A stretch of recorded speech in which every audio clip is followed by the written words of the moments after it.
عرب شریف میں ترکی کے مسلمانوں کی حکومت تھی، جسے اس وقت خلافت عثمانیہ کے نام سے یاد کیا جاتا تھا۔ طاقتور ترین خلافت عثمانیہ کا دنیا میں موجود تمام اسلام دشمنوں پر مسلمانوں کا بہت دبدبا تھا۔ جب بھی مسلمانوں پر کہیں ظلم و ستم ہوتا تو ترکی کے مسلمان اس کا بھرپور اور سخت ترین جواب دیتے۔ دنیا بھر میں موجود اسلام دشمنوں کو صرف ایمان کی طاقت رکھنے والے اور صرف جہاد کی نیت سے اللہ کی راہ میں میدان جنگ میں لڑنے والے خلافت عثمانیہ کے مسلمانوں سے ہی خطرہ ہوتا تھا۔ جب تک خلافت عثمانیہ قائم ہے تب تک کوئی بھی کافر مسلمانوں کا کچھ بگاڑ نہیں سکتا۔ یہ سب وہ بخوبی جانتے تھے۔ اسی وجہ سے تمام اسلام دشمنوں نے مسلمانوں کے خلاف سلطنت عثمانیہ، جسے ہم خلافت عثمانیہ کے نام سے بھی یاد کرتے ہیں، کے خلاف سازشیں رچنا شروع کر دی۔ لارنس نامی ایک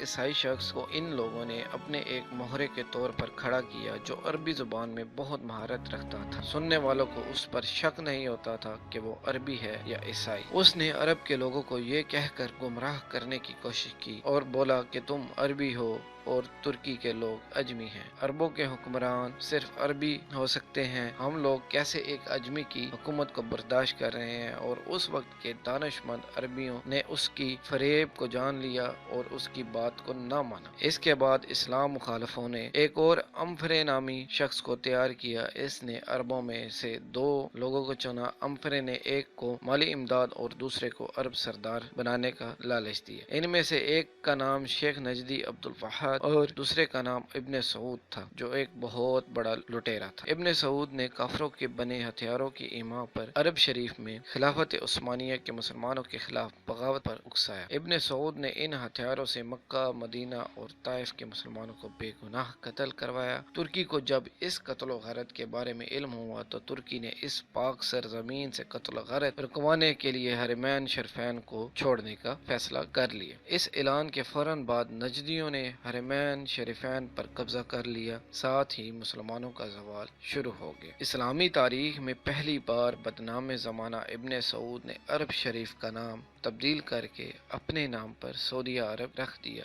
شیخ نجدی ابن عبد الوہاب نے صحابہ کرام اور اہل بیت کی مزارات پر بلڈوزر بھی چلوائے اور گنبد خضرا کو مسمار کرنے کے لیے گرینیڈ بمبوں سے ناکام حملہ کروایا۔ حرمین شریفین، جن دروازوں کو صحابہ کرام اور اہل بیت کے ناموں سے منسوب کیا ہوا تھا، تبدیل کر کے آل سعود کے نام سے منسوب کروا دیے۔ جیسے ہی نجدی حکومت قائم ہوئی تو بنا روک ٹوک یہود و نصارہ کو عرب میں داخل ہونے کی کھلی چھوٹ دے دی گئی۔ خلافت عثمانیہ، جو کہ اسلامی نظام کی بنیاد پر قائم کی گئی تھی، اس کو ختم کر کے ابن سعود کو عرب کا بادشاہ بنا دیا گیا۔ اس تاج پوشی کی تقریب میں تمام یہود و نصارہ کو بلایا گیا اور اس عظیم الشان جشن میں امریکہ، یورپ، کینیڈا اور دوسرے غیر مسلموں کو بھی مدعو کیا گیا۔ ناظرین، آپ کو بتاتے چلیں کہ سعودیہ عرب کی وجہ سے آج دنیا میں تمام مسلمانوں پر آہستہ آہستہ زمین تنگ کی جا رہی ہے اور ان کو نت نئے ہتھیاروں کی بدولت تباہ و برباد کیا جا رہا ہے اور ان کی نسل کشی بھی کی جا رہی ہے۔ اس نئے دور کے آغاز کے ساتھ مسلمانوں پر امید کرتا ہوں کہ آپ کو ہماری یہ کاوش پسند آئی ہوگی۔ بہت شکریہ۔ بیل آئیکن کو پریس کر دیں، سبسکرائب کریں اور لائک کریں۔